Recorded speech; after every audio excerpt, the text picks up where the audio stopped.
Okay, I'd like to talk about the Radius work list. This is the main work list that we work off on a day-to-day basis. So just give you an idea of some of the different functions and things like that.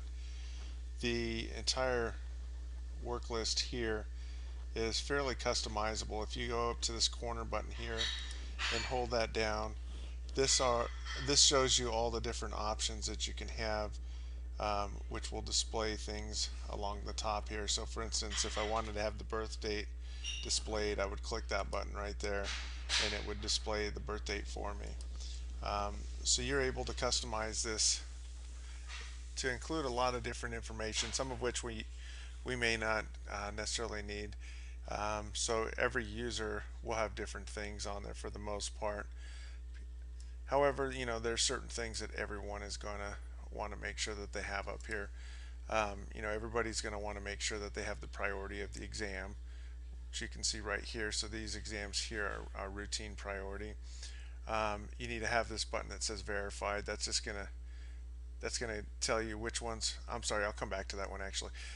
So you have the priority. You want to make sure you have the facility. Here's the reading physician. So that's the radiologist that's going to read that exam. That's also the radiologist that's assigned to read that exam. So if I'm a radiologist, it means that I'm able to read it, but if you assign it to someone, that's the radiologist that it's going to get assigned to. So it is different for different people. The next button over there is telling you how many images are going to be within a certain study. So for instance, this exam here from on-site is an ultrasound, and there's 62 images. And that'll be important as you get more familiar with the work list. A CT, for instance, of the head may have 65, 70 images. So if you look under images here and there's only 15 images, you know that there's some images missing, and we'll have to call the facility and have them resend the exam to us. Right here is the receive time, so that's the time that we received the study. This is the date and time of the exam, so when it was actually done. You can scroll along the bottom here to see additional things. It just depends. Like I said, you can make this dashboard right here as long as you want to make it, depending on how many things you want to display.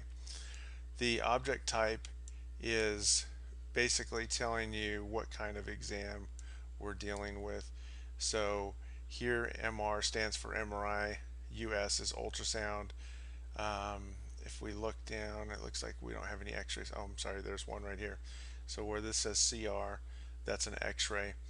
So that just gives you an idea of what the different exams are. Then the description is right here. So this is an MRI, and it's an MRI of the lumbar spine. So that's L spine, stands for lumbar spine. This is an ultrasound. It's an ultrasound of the lower extremity, and it's an arterial ultrasound.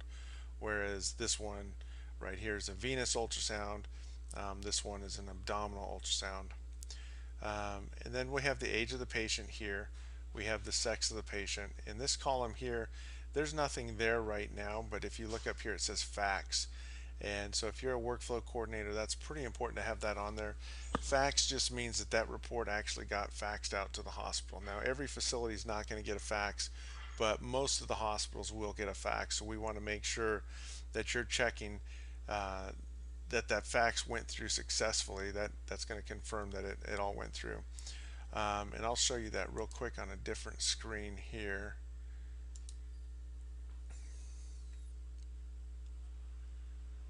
So if we look on this screen, you can see here under fax status, it says faxed. It'll tell you the time that it was faxed right there and the date. So you can see all these different exams the faxes went through, no problem. If you look at this one right here, it says fax queue. So that means that for some reason that fax is being held up and it's not going through successfully. So if you're a workflow coordinator, again, you want to make sure you call that facility and see why that fax hasn't gone through. So maybe their fax machine's turned off. Maybe our fax server needs to be reset. Maybe it just has the wrong number in there for the fax. So it's important to check those things. And I'm going to go back up here to my list here. And if you look here, I kind of got ahead of myself a little bit before, but if you look right here where it says verified, so these are all the exams that are assigned to me, and if it's verified and I'm a radiologist, that means that exam is ready for me to read it. So anything in the verified status, a radiologist is going to read. So if you've verified an exam and say you're a workflow coordinator and the exam's already verified, you want to be really careful about messing with that exam, because when you click it, it may make it so that the radiologist can't sign that report. So again, once it's under verified, they may be potentially reading it and generating a report. Most of the time, when the radiologist has pulled up that report or pulled up that exam, so I'll show you right here. So if I pull this one up and then I decide, and I go back to that work list just to show you what it would look like. And give it 1 second. So see this flag right there? That flag will tell you which person is looking at that exam. So it tells you that I'm looking at the exam, and it also will tell you the time. So if you verified an exam and you do need to go in and change something on it, it's okay. Just make sure that flag's not there. If that flag is there, you may want to message the radiologist that's working on it and just say, hey, I changed something in it, just so you know. The exams here in QA review, what that means is if there's an exam that was read by the radiologist, they generated a report, and then there's something they need to fix on it. So whether it's a spelling mistake, a grammar mistake, something wrong with their template, any of those things, you are going to assign it to QA review for that particular radiologist. So that way they can find the exam pretty quick and easy. They can go in there and they will fix it. So if we were to look at this exam here, so if I open this exam up right now under QA review, if you look over here, right here, the person doing the QA has put a note in there. So uh, I have a typo here. So it says resume a rod with interlocking nail fixation is seen of the femur. So it should say, long stem femoral rod. So I'll need to go in there and fix that on the report itself. But that's what it's doing. So when you're QAing the report, you want to write ETR colon and then whatever needs to be fixed. You may write, template, template error, or you may write spelling problem, or if there's a particular sentence, as in this case, that needs to be fixed, you just copy and paste it right in there, and that way we know exactly where to look. And I'll show you in just a minute how to do that. Anything in the 24 TAT is an exam that does not need to be read until the next morning. And so the exams under the verified list are all under a timer. So if it's a stat exam, it has to be read within 30 minutes. If it's a routine exam, we have an hour to read it. And there's a little bit of flexibility on some of them, but for the most part, those are the time frames that we try really hard to stay with. And so to keep it simple for the radiologist, if it's something that doesn't have to be read quickly, we move it down to 24 TAT, and then the night radiologist, whoever that is, usually myself, will be the one that will read it later in the night. So let's go and look at some of these buttons here at the top. So I guess first off, let's start with this button right here. This is the refresh button. So if your work list, it should auto refresh itself about every 30 to 60 seconds, sometimes more frequent than that. But if you know there's an exam there and it hasn't popped up, just hit that refresh button, and that's going to basically update the dashboard here. So now everything that has been sent to us, we're seeing. On here where it says save current settings, so had you changed anything on this screen here, so you say you added a different object to put up on your dashboard, after you've added it, you want to hit that button right there, and it's going to save it. If you don't do that, next time you log out and log back in, your save, whatever you had saved, is not going to be there.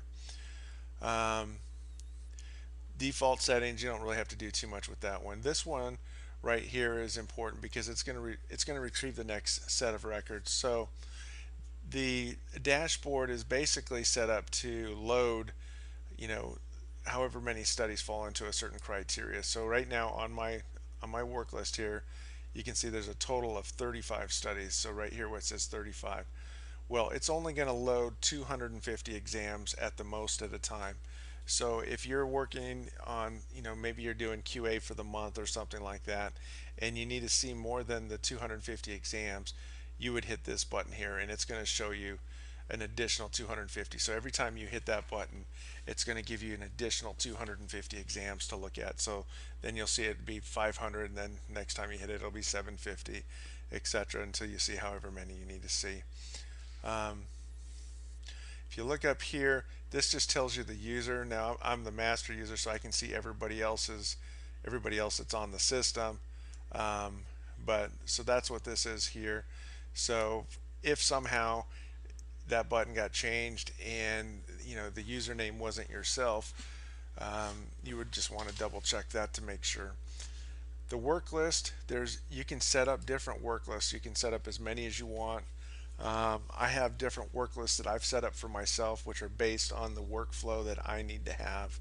And so depending on what your status is, if you're a tech, if you're a workflow coordinator, if you're a radiologist, if you're, you know, the person doing the QA process, if you're a credentialer, whatever, you're going to have a little bit different work list to work with. So based on, again, what you need, and that all starts with this button down here.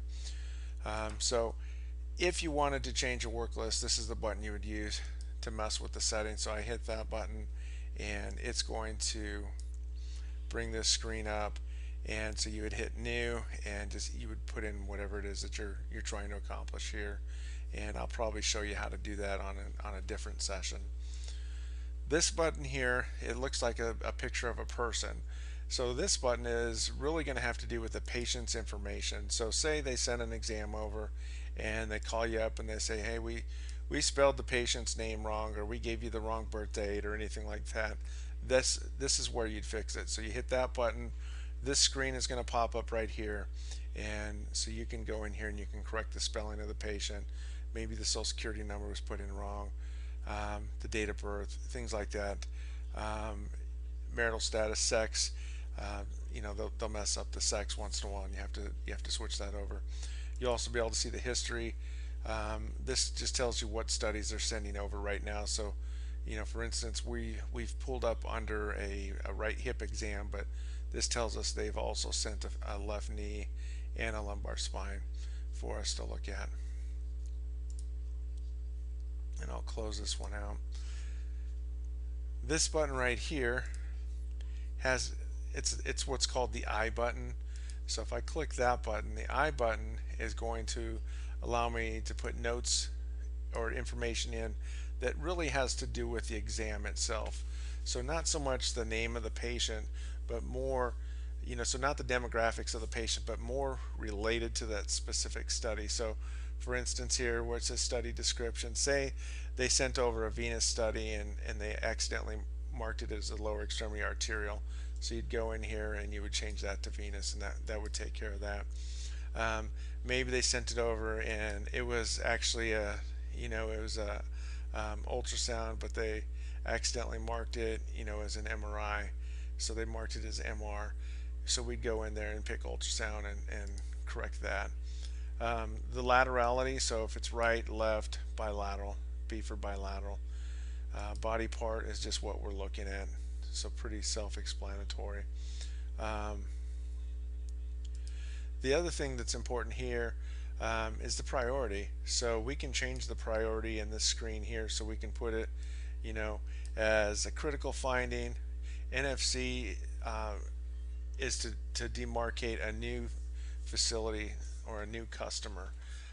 So we try to be really on top of any exam that's from a new customer. So whether it's a new teleradiology customer or a new nursing home or any of those things, if they mark it NFC, we want to try and make sure that not only do we get that one read as quickly as possible on the radiology side, but that's going to alert the workflow coordinators.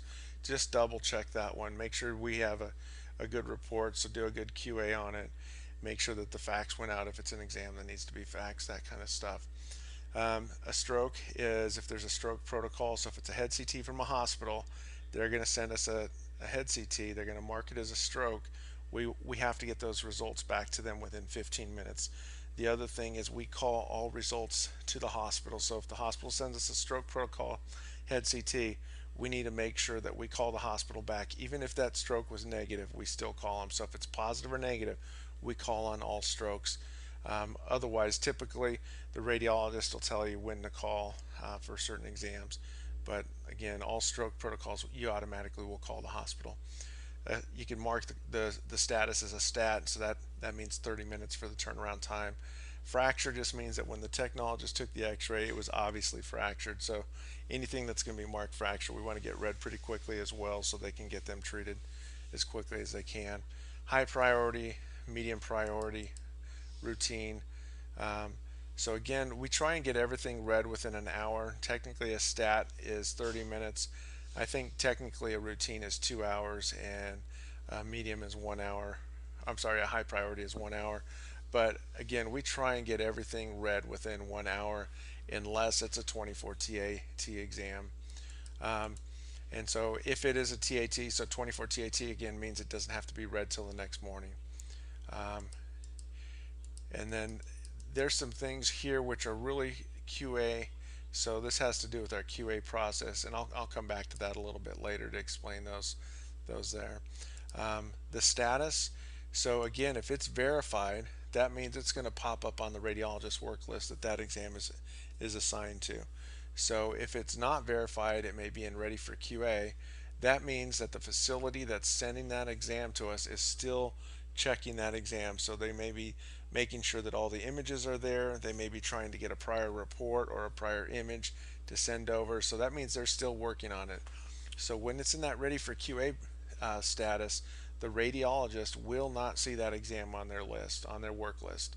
So if you're a workflow coordinator and you're looking at the list and you see, a head CT that's been in ready for QA for 45 minutes or an hour, you may want to just call that facility and just say, hey, I saw that there's a head CT that's been sitting there for a little bit. I just wanted to make sure that you didn't accidentally forget to verify it. And they may say, oh yeah, shoot, I forgot to verify it. Let me go ahead and verify it now. Or they may say, no, I'm still trying to get a hold of a prior CT or something like that. And if that's the case, it'll stay in that ready for QA until it gets taken care of. The other times it would stay in there for a while is, say they send an exam over, they send over a CT and it doesn't have the reconstructions. So they verified it so the radiologist can read it. Radiologist opens it up, says, that we're missing the reconstruction, so they'll let the workflow coordinator know. And then the workflow coordinator, what I want you to do is move that exam from verified back into ready for QA. And then at that time, you're going to go ahead and call the facility and tell them, hey, you're missing your coronal reconstructions. I need to get those sent over before we can get it read. But the reason you want to put it back into the ready for QA is because we're constantly following our turnaround time. So if it stays in verified, the clock is still running on our time. And again, we have to get all of our exams that are stat read within 30 minutes. So if it's a problem on their side that really has nothing to do with us, we want to make sure that clock does not continue to run while we're waiting for them to fix something, because sometimes it can take several hours to get it fixed.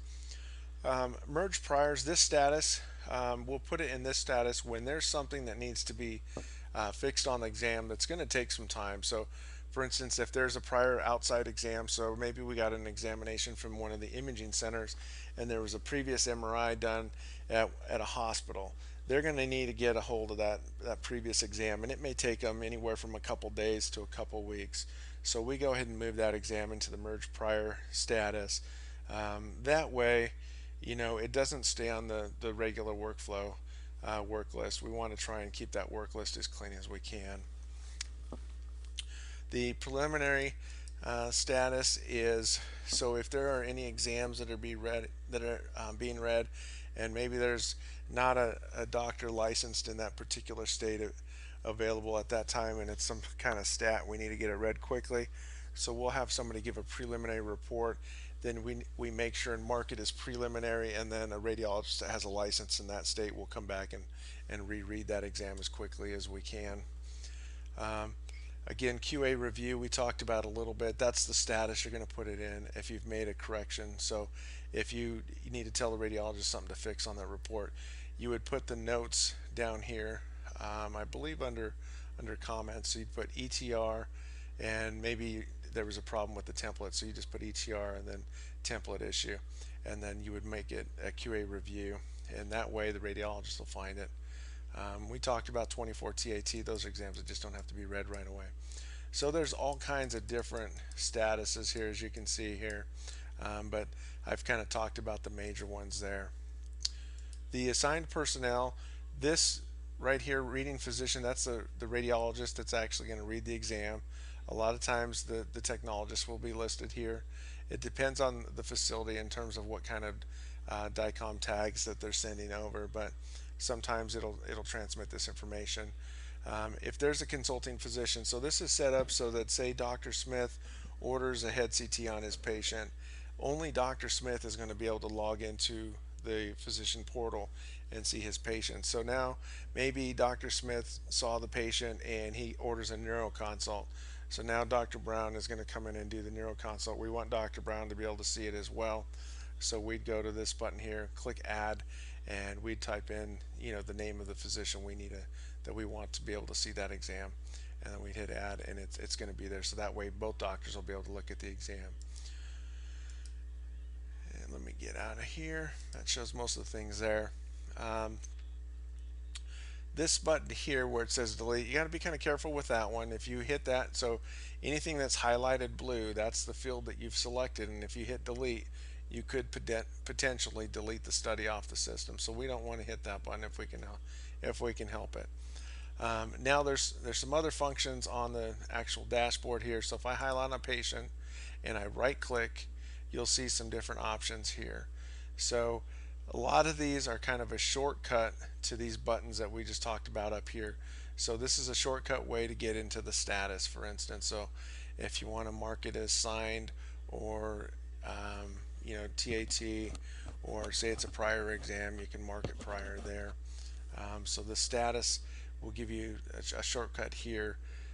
If you want the performing physician, actually we want to look at the reading physician. So this is a radiologist. So say initially it's assigned to myself, but maybe we want to reassign it to Dr. McFarland. So we'd go hit this button, and when we hit that, it's automatically going to assign it. So right now it's assigned to myself, so Dr. McFarland does not see that exam on her work list. But if we hit this button under reading physician, that's going to make sure that she can see that exam as well. So at that point, it will no longer be visible on my work list. It will only show up on her work list in terms of radiologists.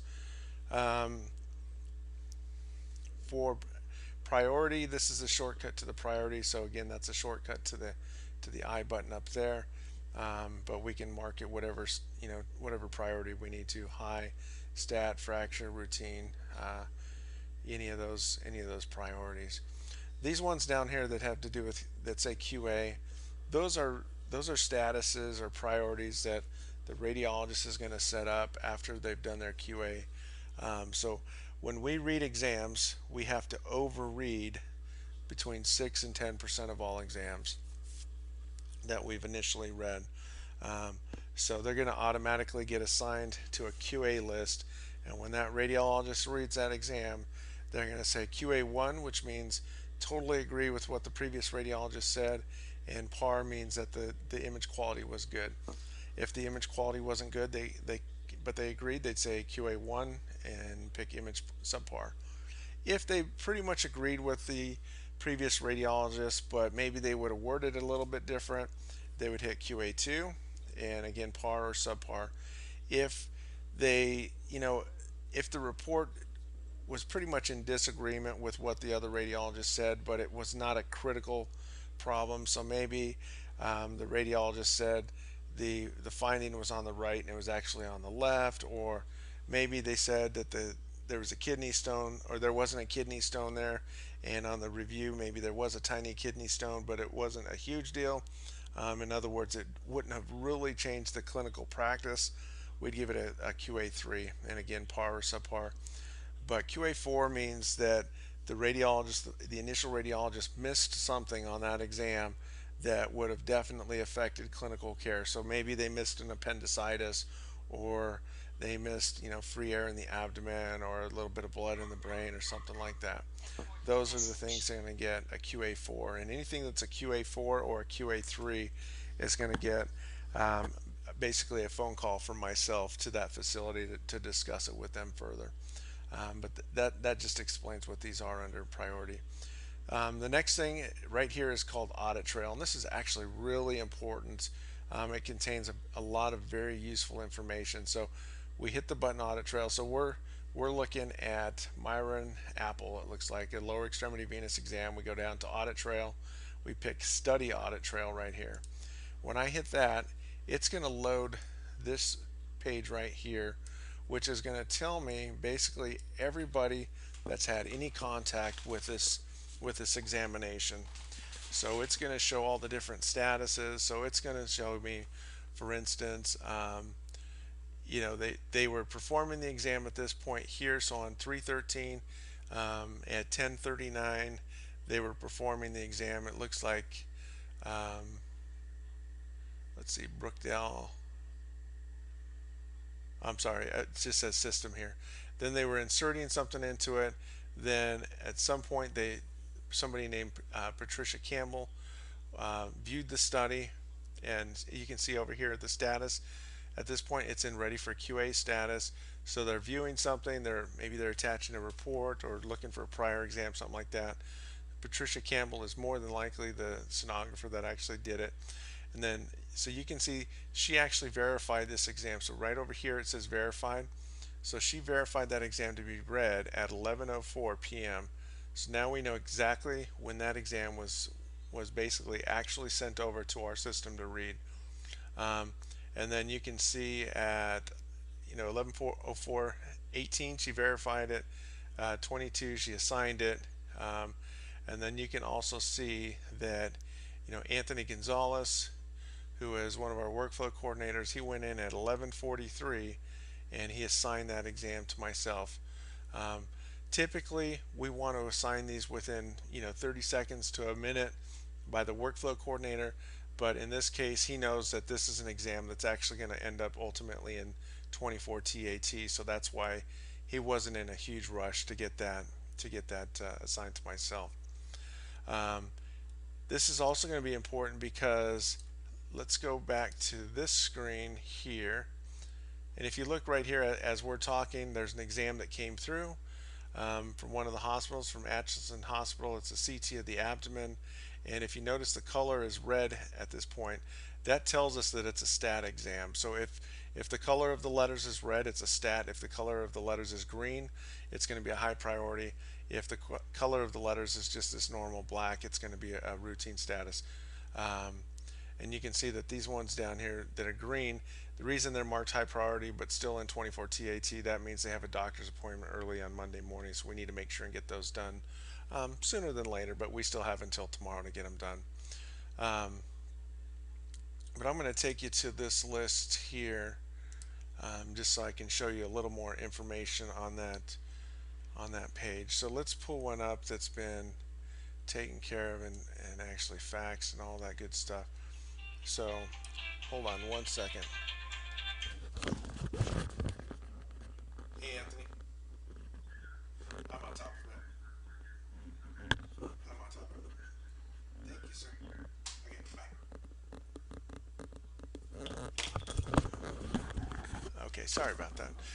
So let's look at one of these that's actually been faxed already. So we pull up this exam here, and that was actually Anthony calling to let me know that stat, I need to get on it and get it read. So that's one of our checks and balances. So let me show you this exam here. Sorry, I didn't mean to open it. So this exam here, I'm going to right click on it, go to audit trail, study audit trail, and so we have this information here. So again, we can see that the exam was verified by Anthony at 7:02 p.m. on 3/13. You can see that I started looking at the images right here at 8:18, and you can see that I signed the report right here at 8:18, so about a minute later I signed it. And you can see at this point it was signed and then it was moved to QA complete. So that means that Anthony went ahead and did the QA on the report. at that time. So about 8:22, so about 4 minutes after I had signed the report, he did that. And you can also see that this exam was faxed.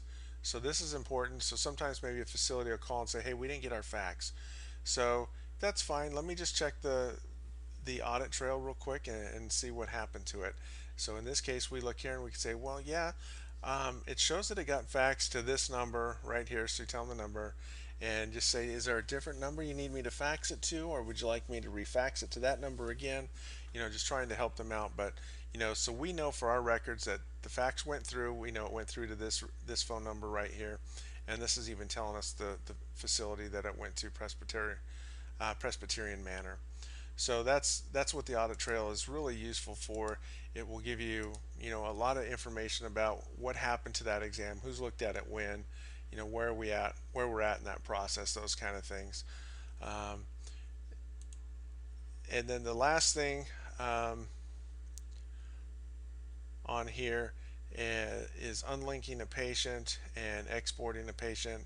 And I think linking patients together and unlinking patients is a little bit more of an advanced function, and so we'll probably talk about that at a little bit different time. Um, the last thing on this top bar here is where it says disk. You can actually burn a disk. So the facilities, if they want to use this, they can use this they pick an image and it'll actually burn the study onto the disk for them. So okay, that takes care of that. We'll talk about some other things in the future. Thank you.